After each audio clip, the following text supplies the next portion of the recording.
Time to Shine Today podcast varsity squad. This is Scott Ferguson, and I got my good friend from the left coast, but north of the border as well. My good friend Ameet Khabra. She's with Hop Skip Media, and Ameet is a pay-per-click specialist with 13 years of experience who breaks pay-per-click down for everyone to understand better, which is awesome because I don't understand much, and I can't wait. I know I have my digital note taker right now, and you need to have it as well, or even a pen and pad, a paper, and take notes, especially if you're looking to level up your business. You know, she started her entrepreneurial journey at 19, is now the owner and founder of Hop Skip Media, a pay-per-click only advertising agency. And Ameet, thank you so much for coming on. Please introduce yourself to the Time to Shine Today podcast, Varsity Squad. But first, what's your favorite color and why? Oh, my favorite color is blue. It's always been my favorite color. I love how calming it feels. Yeah. But if we're talking about like shades, black. So I always have to differentiate that every single time because I was like, my teacher ingrained that in my head where black is a shade, it's not a color. But Jeez. I absolutely love black. I'm not artsy fartsy, but it's definitely I agree with that. And both of them in your color wheel. So if you're watching, she's absolutely stunning lady here, but she's also kind of like myself, a nerd.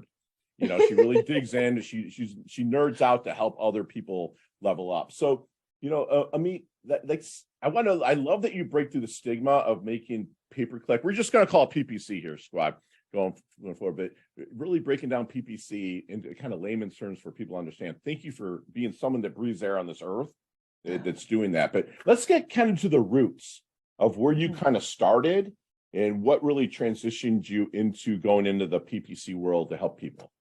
Oh gosh, it's a slightly long story, so I'll condense it down. No, but basically, I was 3 minutes. I'm kidding. Yes, totally kidding. Perfect. Okay. I was like, I will do it, and they'll try. I was 19 when I started my first company. I was actually in university for a bachelor's degree in business administration with a minor in entrepreneurial leadership. So I always kind of knew that I was going to end up in business. I just didn't know what exactly at that time. Sure. And I did micro and macroeconomic classes, and I hated them, like absolutely hated. They did not make any logical sense to me. Right. And eventually I just sat there and I'm like, I have to do 3 levels of this. And I was like, nope, that's not how. I'm like, I barely passed the first. Like, I'm not going to make it to 2 and 3. Like, that's not going to happen. So I looked over and I went, where do my credits transfer? And it was a marketing diploma. And I was like, perfect. All of them go over. I'm going to just do that. So it was just a whim, honestly. And then we had like a 3-hour class on like digital marketing, content, SEO, everything, all in 3 hours, which, as we all know, those are not topics that you can talk about in 3 hours altogether, let alone PPC in 3 hours. I could never teach. Right. So it was funny. And I wrote down Google Analytics and Google Ads for some reason in my notebook. I don't really know exactly why. And I think it was probably because they had certification programs. So I was like, oh, like if I get certified, somebody will think that I actually know how to do this. So fast forward a couple months later. Sorry. I know. It was just one of the things where I'm like, how do I prime my resume the best and get a job? Right. A couple months later, I decided to open up an event planning company, and I used the PPC side of it to help sell some tickets. So I went from spending like $250 a month, which is like $3,000 a year. Yeah. And then I literally decided to close up shop 3 years later, moved to Alberta, which is like the next province over, or like the next state over. And almost overnight went from spending $3,000 to 4.3 million annually. Wow. So the learning curve was very, very, very steep. And thankfully, I'm that person who I get really obsessed really quickly. Sure. And I need to know everything about everything. Sure. So I just went in and like head first into PPC, and thankfully it turned out well for me. So that's kind of my origin story. Is it was all by fluke. I love it, and I love that you followed your heart, because a lot of people, you know, especially their families, might be like, "Dude, this is what you need to do." I know mine was, and I'm thinking probably maybe yours was as well. How about when you made that jump over to marketing? How did that go over with the fam? I don't really actually think they understood at this point. So like, I think the beauty in having immigrant parents is that they'll just sit there and be like, okay, so you're going to get a job at the end of this, right? And that's kind of really the biggest thing for them. I wasn't going to say anything. I let you say it because I have a lot of immigrant friends, right? In the families and with your background.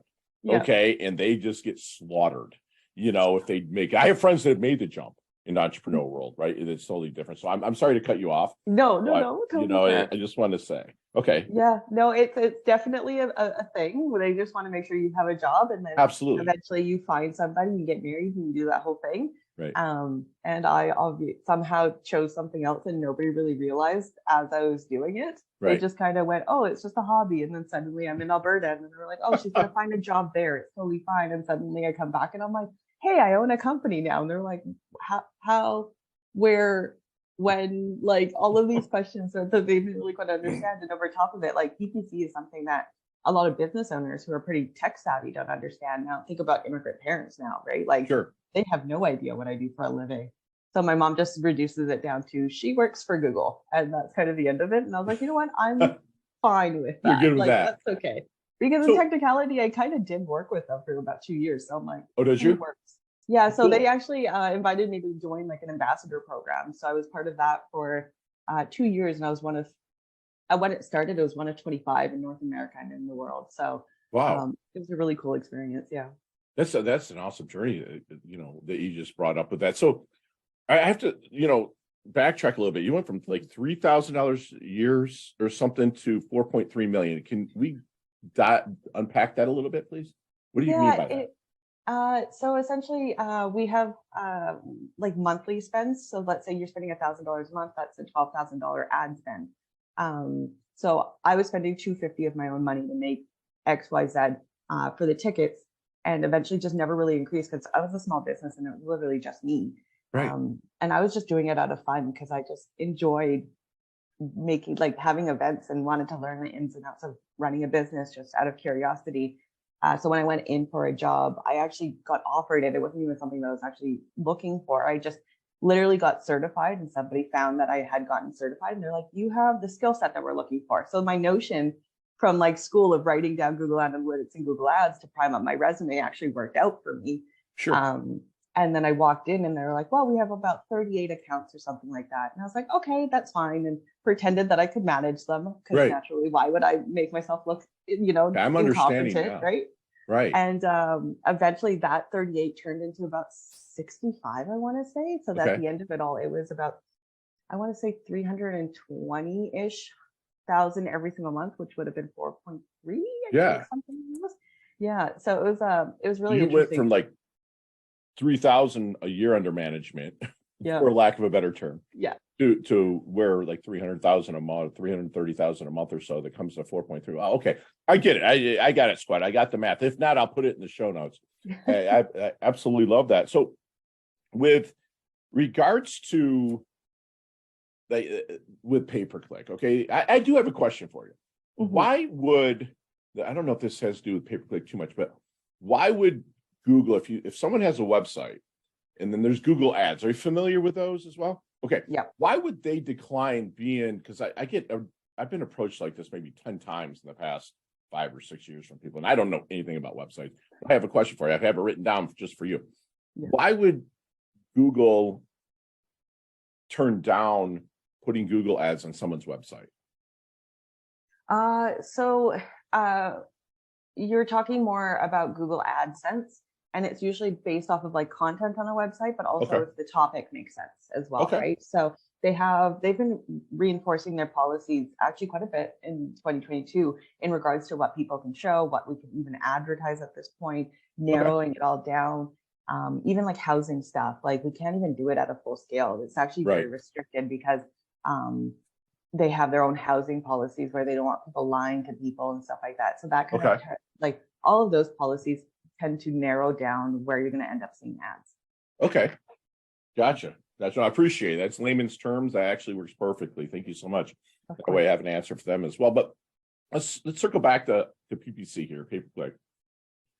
Okay, so do you work with people one-on-one, or is it companies that you're mainly working with, or what's your story there, Ameet?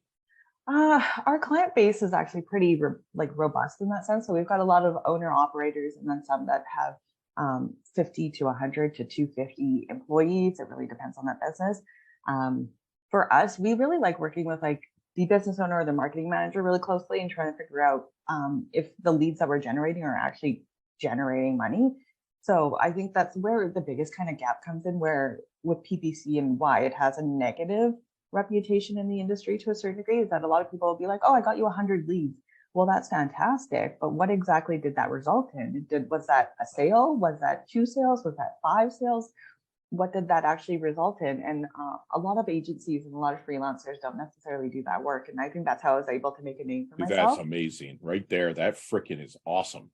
Yeah. Like I swear, because people will be like, oh, when I was launching my coaching business 9 years ago, I got approached by everybody. And I went with a couple of them, and I was getting buku leads, right? But not one of them said, hey, Fergie, how many did you actually convert? You know what I'm saying? And it was like, none of them asked that. And I would not renew with them. And I really built a substantial coaching business organically in a sense. Yeah. Because it is kind of a person to person kind of thing, right? But I understand. I love that you follow up.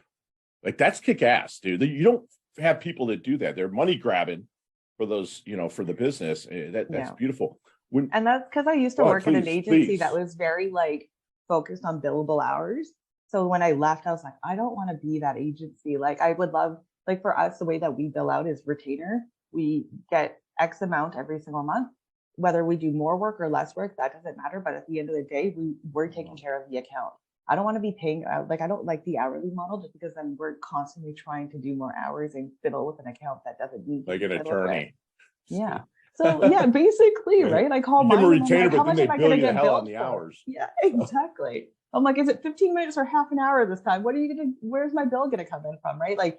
And I hated that, the unknown part of it even for invoicing or even on the client side. Like, I want to know what I'm going to get in terms of when my contractors or my other vendors are sending me invoices. I just want to set amount. That way I can budget and plan. But when you do hourly, you can't do that. So I went with a retainer model, and I went, some months we're going to do a lot more work. Some months we aren't. I'm like, at the end of the year, it's all going to equal out. You're only going to pay this. I'm like, it works out for both sides of the party. But then it allows me to actually sit there and be like, we can do these meetings and you're not getting billed for them. So we can sit here and talk about this really robust topic about your business and talking about your leads and the quality of them, because we're not really on that clock anymore. Wow. That's awesome. So in your discovery phase, when somebody comes in, a prospect, what is some of your secret sauce when you're starting to work with them in their company that maybe help them find their blind spots around PPC? We invest a lot of time into the education side of things, for me. And that's literally the reason why I go on podcasts really at this point, is just the education. I really love, I think there's nothing bad can happen when people have more information really at this point. It really doesn't make any, how could something bad happen if you have more good, accurate information in front of you? So for me, it's always been that notion. So we try to do that with our clientele, where we sit there, we tell them exactly what everything means. We're not trying to use too much jargon in our language, make it really, really simple for them to understand, but then also going back and actually being like, okay, if it takes you 10 leads to close one, then we need X amount of leads to make sure that we are breaking even at this point, and this is where profit looks like. So it takes, some business owners don't really want to give you those numbers, and that's okay. And I understand that. But what the ones that actually are willing to give us those numbers, we do excellent work for, because we're able to take that back and be like, okay, now we have our benchmarks and we can go backwards.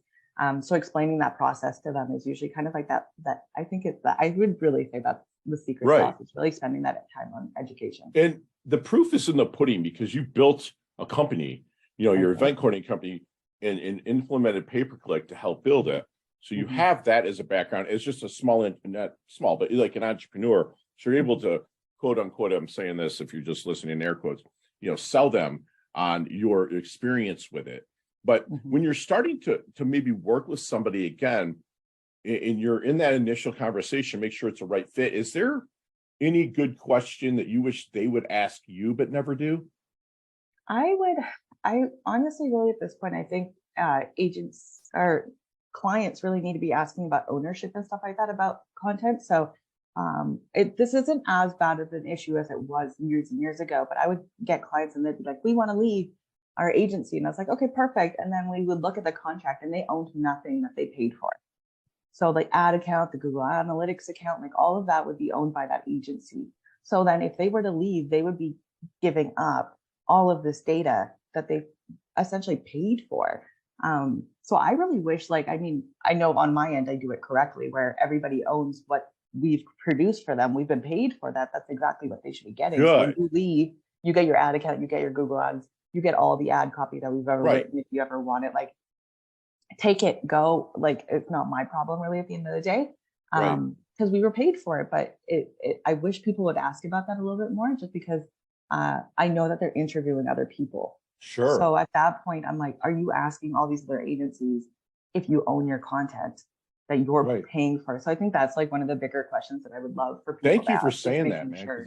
So many people fly blind that if I was to hire a company for the pay-per-click, you know, and they start getting me deals and leads, and then maybe I have a falling out with somebody there and I want to bail, they could keep some of the content if it's not set up the right way, correct? And like, not the content, but you know, they could keep the entire account. So really at this point, you're starting all over again. So whatever was working in the account, you would never be able to figure it out. And then you'd have to spend months, possibly years, just trying to fiddle around in the account to get it back to where it was. So that's just a massive loss in revenue right there. And some agencies are totally fine with doing that. And I can understand why, but making sure that you actually getting own paid that. for it, man. You know, I'm sorry. It's kind of a hostage technique, really, at this point, right? Like those agencies that don't really have a lot to offer in terms of like service and actually quality. They're the ones who are usually going to be the ones to keep the ad accounts. Yeah. Right. So what do you offer that's above and beyond what other companies offer there at Hop Skip? Oh gosh, I feel like everything, honestly. Don't toot your own horn or anything. I'm kidding. Please toot it loud, because I'm loving what I'm hearing. One, you give a shit about, excuse my language, you give a hoot about them growing, because you're on a retainer. You're going to make yours whether or not, but you also want to retain them as clients, but you're also willing to give them the content back if they don't get, they're happy. So that sets you apart. But what else would you name one thing that is just comes to your mind that makes you kick their butt, the other competitors? I think the competitors that we currently face are all full service, and we're literally one thing. We do one thing, we do it well. We don't do mediocre work on that front. And that's why I chose not to go full service, because I sat there, I tried it for like literally 45 days, I think it was. Sure. And I sat there one day and I went, this doesn't make any sense. I hate web dev. I don't understand social media. I'm not really a great content writer. Like, I'd have to outsource all of that. And now you've got questions coming in about like all of these other topics that I might not be super well versed in. I do understand them, obviously, but not to a point where I could literally like rattle off facts about it off the top of my head like I can with PPC.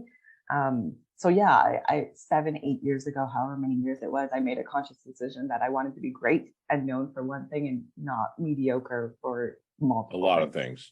Yeah, you really niched in and really did a deep dive into that field. That's awesome. I mean, like that's fantastic. So can a small business I know that you mentioned more employees, but can a small business like generate enough profit with the targeting that you do with the pay-per-click at like $500 a month budget? They can. They would have to be a bit more narrow in terms of their targeting. So if you're a local business that's like in a certain radius, then that $500 could work. Even $250 could actually make a bit of a difference as well. And I think the really great thing about PPC is that you can be as small as you want, or you can be as large as you want. Sure. It's just a matter of scaling back or scaling up. So if you only have $250, that's okay, but just like don't have expectations of like, I'm going to make $100,000 off it, right? Or I'm going to have 100 keywords, because like $100 for 100 keywords is $1 each, and that's not going to go anywhere. That's not fly. Just doing simple math and be like, does this make logical sense? Is kind of really the way that I go about places too, or even just thinking about budgets for clients, because there's really no real way for us to know. We can only make estimates really at this point. So I'll sit there and be like, does this make logical sense for this person? Sure. And if the answer is yes, then we suggest that budget. If not, then I go back and I'm like, how do I scale back or scale forward? Gotcha. And then, it's like a little bit of a puzzle piece that you're just putting together. Yeah, I love it. Do these companies actually talk to you, or is there some staff that you have that they're talking to? Yeah, so they're talking to staff. So it's our director of sales and marketing, Idris. He's actually somebody that I met at the agency that inspired me to start my own agency. So him and I go back for, I guess, like 10 years at this point. He's not a PPC marketer. He is a generalist or like a marketer. So like, and I think that's where the added value really comes in, because he can sit there and be like, okay, let's talk about your SEO. Let's talk about your content. Let's talk about your website, because he can talk about those things. And I don't think that's another thing that agencies are able to provide at this point, because of that mediocre. I'm good. I'm like moderately good at all this other stuff. Right. He can actually qualify him in a sense, right? Make sure the business is good for your PPC model. Yeah. And then that way they can, I love that. I mean, I love it. Yeah. So let me ask you something. Have you seen the movie Back to the Future? Oh gosh, I have, but I remember it vaguely. Okay. Let's get in that DeLorean, that car with Marty McFly. Let's go back to the 18-year-old Ameet. Okay. Oh, gosh. What kind of knowledge nuggets might you drop on her to not so much change your journey, because your journey is pretty awesome, but to maybe help her shorten a learning curve or level up maybe just a little bit quicker? Honestly, I feel like I would just tell her to be a bit more confident in herself. I'm a relatively confident person, but when I got into PPC, because it was so saturated by men, I was constantly questioning whether I was good or not. Oh yeah. And I constantly was seeking validation from like other people in the industry, and I didn't need it, frankly. Like I was able to impress people who had double my experience within, or not even double, triple, like somebody had been in the industry for 8 years. I was in it for about 4 months at that point. And he sat there and looked at my boss and was like, you know what? She's a keeper. She asks the right questions at the right time. She tries to figure it out on her own. Yeah. She's actually very good at her job. And I remember my boss standing there looking at me and he's like, what the heck just happened here? Like, and he was like, I don't even know who this person is. We're just in California for like a Google summit, basically. And he's just like, what's this random person you've met? And I was like, this is Eric. I talked to him online. Like, all the time. And he just kind of sat there. He's like, what the heck? And I just wish I didn't allow those influences to make me think that I wasn't as good at my job. Yeah. That's beautiful. And the confidence was built organically. I love it. There was no fluff. There's nobody like, saying you're great. I love that you built it on your own. And so how does Ameet want her dash remembered? That little line in between her incarnation date and her expiration date. Hopefully it's way down the road, your life date and your death date. That little dash. How does Ameet want that dash remembered? I genuinely want my own legacy, in a sense. I want my name to carry on for longer than my life does. So for me, I think PPC isn't really the end. Like it's not the end all be all for me. I think philanthropy would be. So I've been like trying to work really, really hard so I can like get to a place where I can retire in maybe about 8 years. And then start working on getting more coding classes into schools, specifically towards women, because I honestly believe, like, if we look at studies, women actually write code and they actually write it probably more accurately than men do. The guys out there, no. Yeah, I mean, like, men are great at just trying and failing, and I love that. I love that. But women are so, like, they're perfectionists. So, like, if you look at these studies, they write these codes, or these lines of codes, and they write them accurately the first time.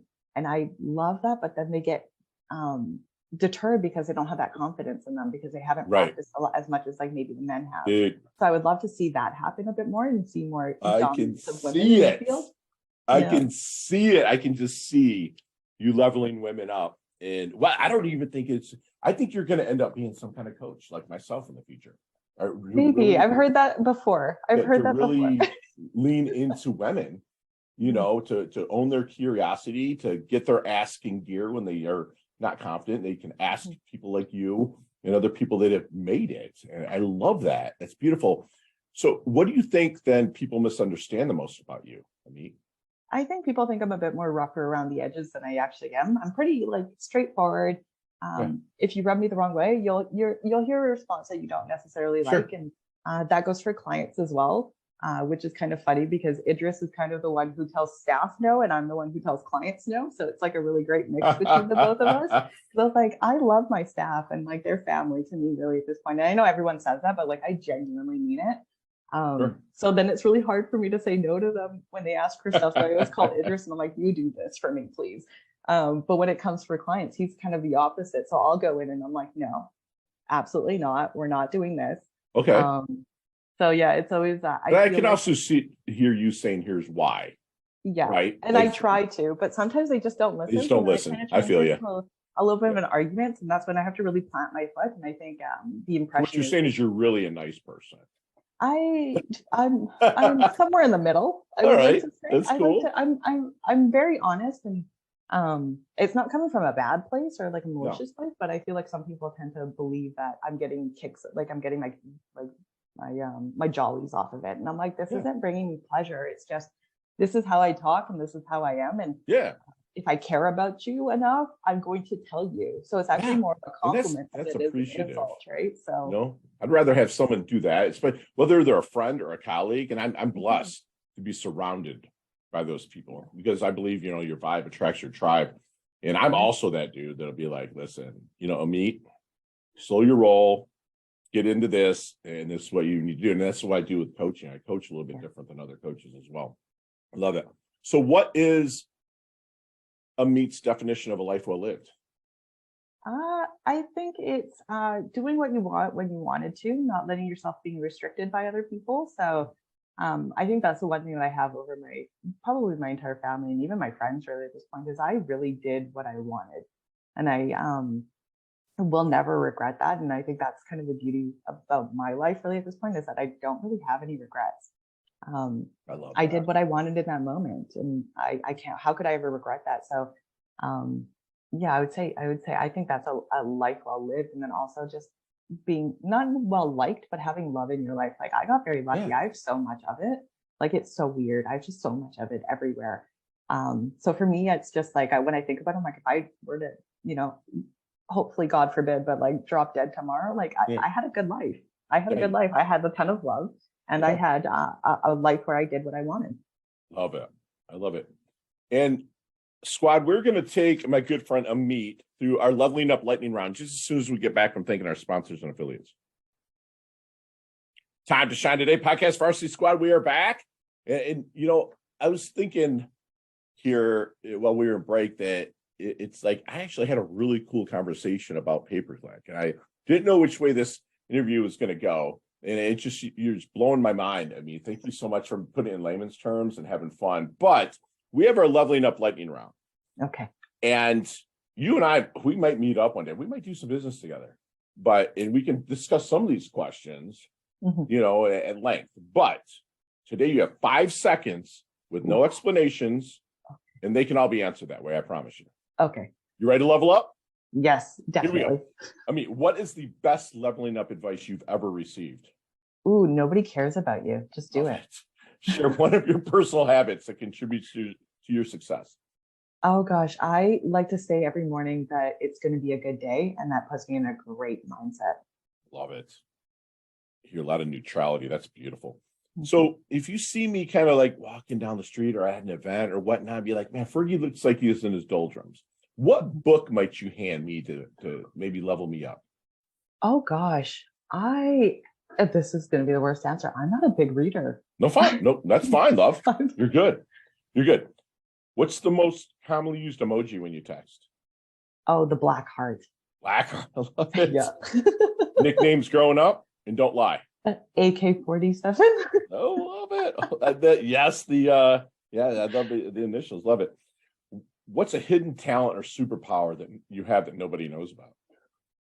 I've been telling a lot more people about it, but I have this weird knack of predicting things based off of your behavior and like the language that you use. Beautiful. Yeah, I don't know how I do it, but I've been able to predict a lot of weird things. That's awesome. Chess, checkers, or Monopoly? Ooh, Monopoly. Awesome. Headline for your life. I did what I want when I wanted. It's beautiful. Go-to ice cream flavor. Mint chocolate chip. Me too. We're besties for the rusty now. Awesome. So there's a sandwich called the AK-47 PPC. Build that sandwich for me. Ooh, a little bit of mayo, lettuce, tomato, cucumber, and then some cheese for sure. And I would probably put like a smoked turkey in there too. Ooh, I was going to hope there's going to be some meat on there. Awesome. Yeah. Good deal. Favorite charity and or organization you'd like to give your time or money to?